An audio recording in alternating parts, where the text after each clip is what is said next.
a lot of times people will present for treatment with maybe one condition, and then we might see them back in the clinic a couple years later with a different condition.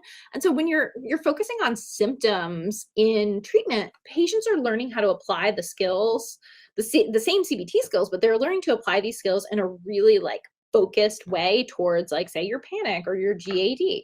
And so one of the really cool things about the UP is that we're focusing on the experience of emotions more broadly, right? So learning to notice emotions, thank ourselves for having them. What is my emotion trying to tell me? Understanding that we evolved to have emotions, that they're adaptive.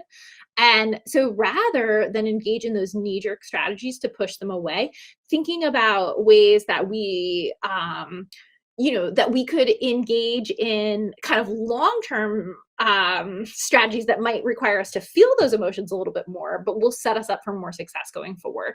And those skills we think, right, are transferable. So if we start to become anxious down the road after a course of treatment about maybe social situations and that hadn't been a concern for us before, well, the same skill applies. Like I'm feeling anxious and I know I'm not supposed to push that away because it's telling me something important. Like maybe I now have a job where I need to where I need to give presentations and meetings and I didn't have that before. And instead of being like, oh my gosh, I have social anxiety and now I need a new treatment for social anxiety, I can recognize I am feeling really strong emotions. And that tells me that giving a presentation in this work meeting is high stakes for me. It's important.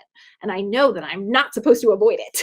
I have to keep doing it until I learn that the bad outcomes are not going to happen and that the emotions are not going to last forever. And that's a really like long-term life lesson.